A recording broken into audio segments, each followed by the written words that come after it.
महाराज, आज विजयनगर राज्य के इतिहास का एक विशेष दिवस है। आज पहली बार ऐसा हुआ है कि महाराज कृष्णदेव राय की न्याय प्रणाली पर किसी को संदेह हुआ।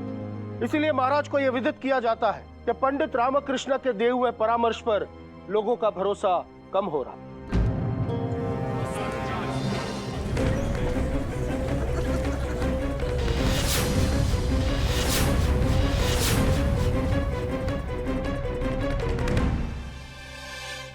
आज इस दरबार में कुटुंब न्यायालय की व्यवस्था की गई है। पंडित रामकृष्ण और कल्लूरी दिनकर महोदय के समक्ष प्रकरण प्रस्तुत किए जाएंगे, जिनके ऊपर दोनों अपना अपना परामर्श देंगे और इसके पश्चात महाराज स्वयं निर्णय लेंगे कि किनका परामर्श न्यायपूर्ण है, और अंत में जिनके अधिकतम परामर्श न्यायपूर्ण होंगे उसे विजेता घोषित कर दिया जाए। उचित है महाराज, हम पंडित रामकृष्ण और कल्लूरी दिनकर को प्रस्तुत करने की अनुमति चाहते हैं। अनुमति है मंत्रीवर। पंडित रामकृष्ण और इनके प्रतिस्पर्धी पंडित कल्लूरी दिनकर सभा में पधार रहे हैं।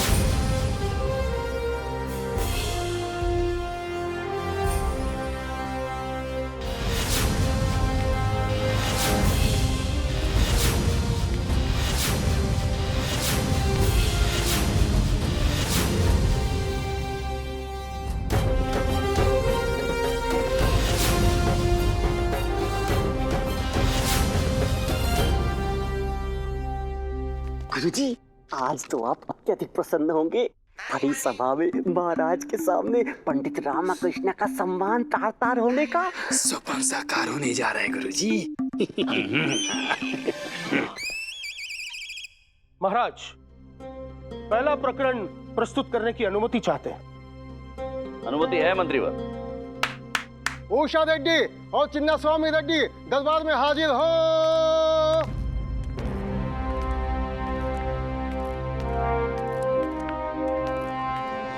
महाराज, उषा रेड्डी जी का कथन है कि इनके पति ने इन्हें धोखा देकर इनसे विवाह किया। किस प्रकार का धोखा? स्पष्ट कीजिए उषा देवी। महाराज, विवाह के बाद मुझे ये ज्ञात हुआ कि मेरे पति गंजे हैं। उनके सर पर बाल नहीं है। विवाह में ये अपने सर पर पगड़ी धारण कर उपस्थित हुए, अर्थात किसी को ये सत्य नहीं पता कि ये गंजे हैं। महाराज, मुझे अपने लिए गंजा पति स्वीकार नहीं है। अरे मनी, ये समस्या तो हमारी परम पूज्य गुरु माता की भी है। वरुण माला हमें अपने स्वामी को ईश्वर मानती। अब ईश्वर के सर पे बाल हो ना हो, क्या फर्क पड़ता है? कल्लूरी दिनकर जी, बताइए इस विषय में आपका क्या परामर्श है? पति ने पत्नी को धोखा देकर शादी की, सर पर पगड़ी पहनकर सत्य को छुपाया, सबको भ्रम में रखा। अतः पत्नी को अधिकार है कि वे उन्हें छोड़ दे। महाराज, कल्लूरी जी का कथन सत्य है। किसी को धोखा देना हत्या से भी अधिक जघन्य अपराध है। क्या गुरुजी, आप भी तो वर्षों से यही करते आ रहे हैं। उसका क्या? पंडित रामकृष्ण, आप बताइए इस विषय में आपका क्या कथन है? महाराज, यदि सबके यही विचार रहे तो इस राज्य के सभी पंडित अविवाहित रह जाएंगे।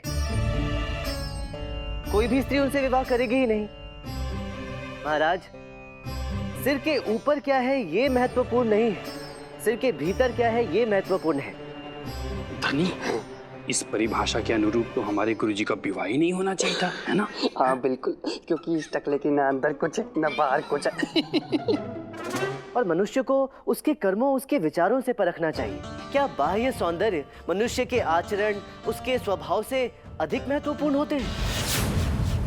महाराज, यदि सौंदर्य ही सब कुछ है तो आप जैसे सुंदर, संस्कारी और वर्चस्व वाले व्यक्ति के अतिरिक्त किसी भी साधारण व्यक्ति का विवाह तो संभव ही नहीं होगा। और ये कथन भी सत्य नहीं महाराज कि एक गंजे पति की पत्नी प्रसन्न नहीं रहती। मैं ये प्रमाणित कर सकता हूँ। हमारे मंत्रीवर तिमारासु और गुरुवर तथाचारी जी को ही देख ले, क्या उनकी पत्नियां उनके साथ प्रसन्न नहीं है? ये सत्य है महाराज। क्या सत्य है? हमारी पत्नियां प्रसन्न नहीं है? हमारी तो है। तो हमारी भी है।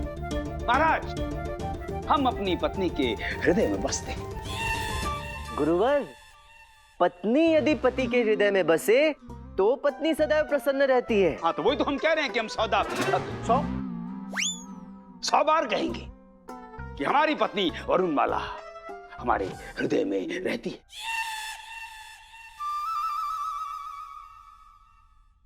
महाराज, पंडित रामकृष्ण सबको मुख्य चर्चा से भटका रहे। मुख्य विषय यह है कि चिन्ना स्वामी ने अपनी पत्नी को भ्रम में रखकर उसे धोखा देकर शादी की या नहीं। वो गंजे हैं, सत्य को छिपाया कि नहीं। उन्होंने सत्य क्यों नहीं कहा? जिस विवाह की नींव ही असत्य पर आधारित हो वो विवाह मान्य नहीं।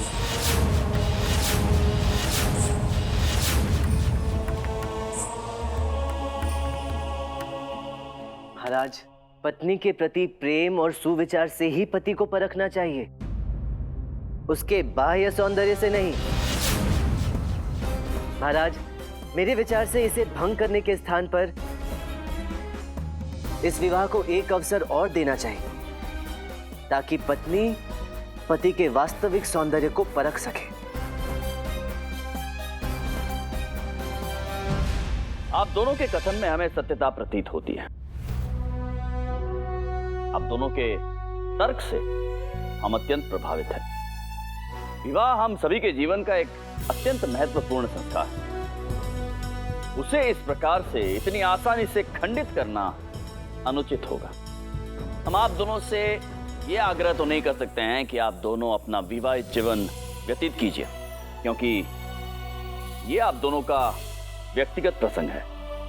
हाँ, हम ये राय अवश्य दे सकते हैं कि इस विवाह को एक अवसर और दिया जाना चाहिए। आप परिवार के साथ, परिवार के वरिष्ठ जनों के साथ कुछ समय बिताइए। उसके पश्चात देखिए, हो सकता है कि आप एक दूसरे को समझ पाएं, एक दूसरे से प्रेम कर पाएं। उसके पश्चात भी आपको लगे कि आपके साथ धोखा हुआ है तो आपको न्याय अवश्य मिलेगा। देवी, ये प्रकरण यहां समाप्त होता है। महाराज कृष्णदेव राय की जय! महाराज कृष्णदेव राय की जय! मंत्रीवर महाराज, इस प्रकरण के लिए कल्लूरी दिनकर जी और पंडित रामकृष्ण दोनों को ही एक एक अंक प्रदान किया जाए। जो आज्ञा महाराज।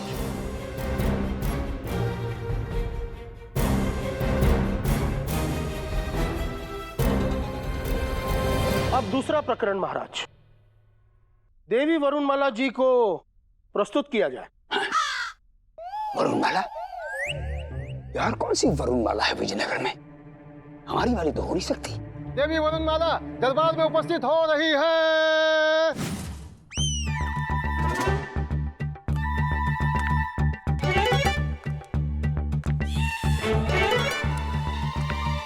देखा गुरुजी, अंततः हमारी गुरु माता को बुद्धि आ ही गई। आपने गुरु माता के साथ अवश्य कुछ न कुछ कपट किया होगा, इसीलिए आई हैं। गुरुजी, अब तो आपका सम्मान धूमिल हो जाएगा, पगड़ी आपकी उछल जाएगी।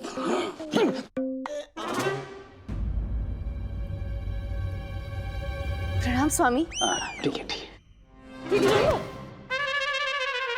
ये क्या है? चाकू है। चाकू है, वो तो हम भी देख रहे हैं, पर क्या करें? आप इससे हमारा वध कर दीजिए स्वामी। हम आज इस भरे दरबार में जो भी कुछ करने जा रहे हैं उसके पश्चात हमारे जीवन का कोई अर्थ नहीं। हम आपका वध क्यों करें? हम आपका वध क्यों करना चाहेंगे? आप हम पर दया ना करें, कर दीजिए हमारा वध। गुरुमाता, शांत हो जाइए आप, और आप हमें बताइए आपको क्या कष्ट है। आप गुरुवर से इतना अनोखा आग्रह क्यों कर रही हैं? महाराज, शिव जी के पवित्र पर्व पर हम प्रभु का दूध से अभिषेक करना चाहते हैं, समस्त जन समूह के समक्ष, जिससे सभी उस महाअभिषेक को देख सके और स्वामी का आशीर्वाद लिख सके। किंतु ये है कि हमें इसकी अनुमति ही नहीं दे रहे। महाराज, हम ऐसी अनुमति कैसे दे सकते? समस्त प्रजा के समक्ष, वो भी अल्प वस्त्रों में हमारा प्रदर्शन, ना अनुचित है, अनुचित है महाराज। महाराज, हम अपने स्वामी से याचना करते करते क्लांत हो चुके हैं, परंतु ये है कि पसीजते ही नहीं। अब आप ही हमारी सहायता करें। अवश्य अवश्य गुरुमाता। कल्लूरी दिनकर जी, गुरुमाता की इस इच्छा को लेकर आप क्या परामर्श देंगे? ये कैसा परिहास हो रहा है दरबार में महाराज। अभिषेक केवल महादेव का, शिवलिंग का होता है, मनुष्य का अभिषेक अर्थात ईश्वर का परिहास। यह असंभव है। पंडित रामकृष्ण, क्या आपको भी यह संभव लगता है? नहीं महाराज, हम सब गुरु माता के इस मनोभाव से परिचित हैं और जानते हैं कि वो गुरुदेव को ही अपना ईश्वर मानती है। इनके शीश से लेकर इनकी चरण पादुका तक इन्हें शिवलिंग के रूप में ही देखती है और स्वयं को मां पार्वती के रूप में। तो यदि वे अपने स्वामी का अभिषेक करना चाहती हैं, तो इसमें ईश्वर के अपमान का कैसा प्रसंग? मेरे विचार से तो इन्हें अवश्य ही अनुमति मिलनी चाहिए। महाराज, हमारी ऐसी कोई अभिलाषा नहीं है, वो भी सबके समक्ष, वो भी सार्वजनिक रूप से, वो भी अल्प वस्त्रों में। ना ना ना ना ना ना। होने दे बुड्ढे का चेहरा, इतना भयानक दृश्य देखने के लिए प्रजा से कोई नहीं आने वाला ना। मनुष्य का अभिषेक घोर पाप है। मैं मानता हूं मनुष्य का अभिषेक नहीं होता। तो चलिए, इस समस्या का भी एक उपाय है मेरे पास। सर्वप्रथम एक उचित स्थान का चयन किया जाए, वहां गुरुवर को बिठाकर उनके समक्ष एक शिवलिंग की स्थापना की जाए। गुरु माता उस शिवलिंग को अपने पति परमेश्वर का प्रतिरूप मानकर उसका अभिषेक तो कर ही सकती है ना। अभिषेक के पश्चात जल के कुछ छींटे गुरुवर पर भी छिड़के जाए।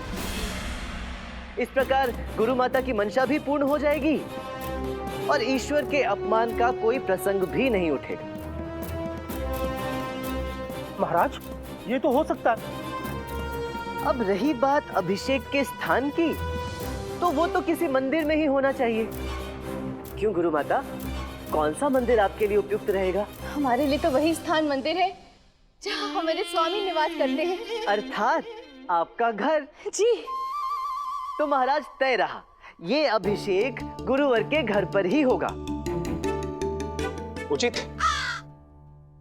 आपका परामर्श हमें स्वीकार है। अद्भुत, अद्भुत। तो उपाय निकल गया। गुरुमाता भी खुश और गुरुवर भी सहमत। मंत्रीवर, तो इस प्रकार पंडित रामकृष्ण के होते हैं 2 अंक और कल्लूरी महोदय के 1।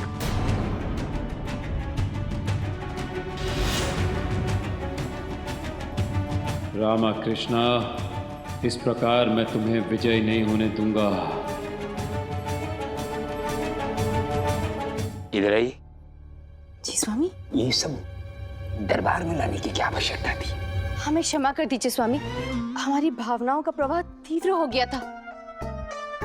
गुरुवर, समझने का प्रयास करें, कभी कभी ऐसा होता है। हाँ, तुम्हारा परिवार भी इस बाती, तुम्हारे परिवार की समस्या लेकर दरबार में आएगा, तब अपना परामर्श दीजिएगा पंडित रामकृष्ण। शारदा देवी और पंडित रामकृष्ण की अम्मा दरबार में उपस्थित हो रही है। लीजिए, हमारी मनोकामना पूर्ण हो गई।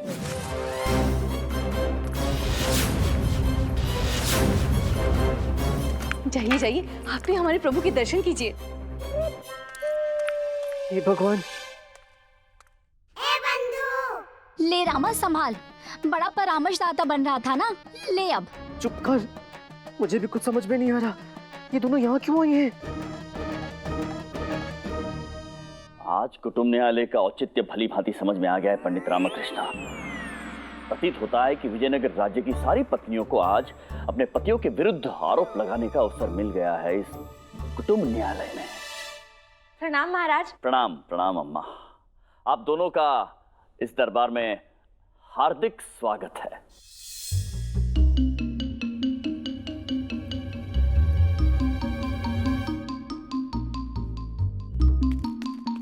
दोनों यहाँ किस प्रयोजन से आई हो? घर में मेरी दुर्गति के कम अवसर मिलते हैं क्या? महाराज, हम अपनी न्याय की प्रार्थना लेकर आए हैं, न्याय कीजिए।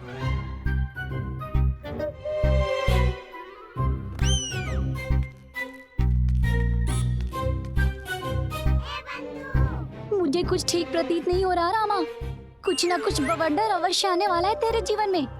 तेरी दुर्गति निश्चित है। आप बताइए, आपकी दुविधा क्या है, संकट क्या है? हम उपाय बताएंगे अवश्य। अब बताइए, अम्मा और हम में से आप किसका किसकी रक्षा करेंगे? शारदा देवी, हम तो आप दोनों की रक्षा करेंगे, परंतु ये तो बता दीजिए कि रक्षा करनी किससे होगी? नहीं नहीं महाराज, हम आपसे नहीं, आपके निकट खड़े इनसे पूछ रहे हैं। बताइए, हम दोनों में से किसे बचाएंगे? उत्तर दीजिए।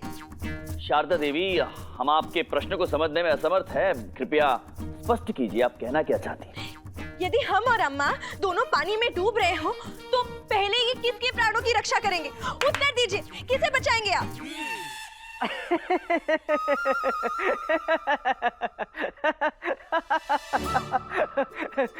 लो बोलो, ये तो कोई समस्या ही नहीं है महाराज। अत्यंत ही व्यर्थ का प्रश्न पूछ रही है। व्यर्थ का प्रश्न? महाराज, ये से व्यर्थ का प्रश्न कह रहे हैं? ये व्यर्थ का प्रश्न नहीं है। जब अपने आवास में हमने इनसे यही प्रश्न पूछा था तो इन्होंने हमसे कहा कि ये अम्मा को चुनेंगे, अर्थात ये हमें तालाब में डूबने के लिए छोड़ देंगे। महाराज, ये व्यर्थ का प्रश्न नहीं है। ये एक पति का अपने पत्नी के प्रति प्रेम का प्रश्न है, एक पत्नी के प्राणों का प्रश्न है, उसके अस्तित्व का प्रश्न है। शांत गुरुवर, गुरुवर शांत हो जाइए। जी महाराज। पंडित रामकृष्णा, आप इस अत्यंत गंभीर विषय में क्या कहना चाहेंगे? शब्दों में बोलिए, शब्दों में। महाराज, यदि मैं शब्दों में मैं यदि पानी में उतरूंगा तो मैं स्वयं डूब जाऊंगा और मेरे साथ अम्मा भी डूब जाएंगी। पंडित रामकृष्णा, आप कहना क्या चाहते हैं, हम ये समझने में असमर्थ हैं। महाराज, ये जो शारदा महोदया यहाँ खड़ी है ना, इन्हें ही हमें बचाना पड़ेगा, क्योंकि मुझे तैरना नहीं आता है और ना ही अम्मा को तैरना आता है। महाराज, ये तो कोई प्रकरण ही नहीं हुआ। आप इन्हें यहाँ से प्रस्थान करने का आदेश दे दे। महाराज, प्रश्न ये नहीं है कि किसे तैरना आता है किसे नहीं, प्रश्न तो ये है कि ये बचाएंगे किसे। गुरुवर, गुरुवर, सब शांत हो जाइए। महाराज, आपका प्रश्न अद्भुत है, अर्थात उपयुक्त है, परंतु इस प्रश्न का उत्तर मिले उससे पूर्व पंडित रामकृष्ण को तैरने का अभ्यास करना होगा, उन्हें तैरना सीखना होगा। उसके पश्चात पंडित रामकृष्ण को आप दोनों को लेकर तालाब में उतरना होगा, तब जाके आपके इस उपयुक्त प्रश्न का उपयुक्त उत्तर मिल पाएगा, है कि नहीं? उचित है महाराज। पंडित रामकृष्ण। जी महाराज। जी नहीं, आप यहाँ आइए हमारे निकट। जी महाराज। जी महाराज। ध्यान पूर्वक हमारी बात सुनिए। जी। भविष्य में यदि आपने तैरना सीखा तो हमसे बुरा कोई नहीं होगा पंडित रामकृष्ण। श्वास लेना त्याग दूंगा महाराज, परंतु तैरना कभी नहीं सीखूंगा। अद्भुत, अद्भुत। जाइए अब और हमारे आदेश का पालन कीजिएगा। जी महाराज, धन्यवाद। तुम दोनों घर चलो, मैं वार्तालाप करता हूँ तुम दोनों से वहां पे। महाराज, इस विषय में हमारा परामर्श तो ये है कि कलुआ, तू?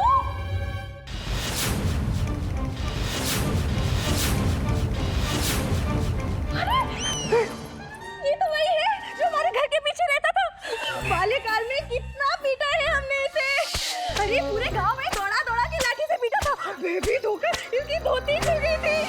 मूर्ख बाप का मूर्ख बेटा। बचपन में जब ये बेचैन हो जाता था ना, इसकी आंखें ऐसे ही फड़फड़ाने लगती थी। शारदा। अरे अम्मा, आप भी नहीं पहचान रहे, कलुआ है ये। अम्मा ने भी पहचान लिया। अरे ये स्वामीनाथ का पुत्र कलुआ है। अरे हाँ अम्मा, मैंने अब पहचाना। अरे तुम लोग क्या कर रहे हो? अम्मा भी प्रणाम कर रही है। क्षमा करें महाराज, ये दोनों राज दरबार की मर्यादा से अनभिज्ञ हैं, इसलिए ऐसी भूल कर बैठे। अब आप मेरा कहने का तात्पर्य है कि अब हम आगे की प्रक्रिया आरंभ कर सकते हैं। जी धन्यवाद पंडित रामकृष्ण। मंत्रीवर, मिनम्मा नायडू और उसके सब परिवार को प्रस्तुत किया जाए।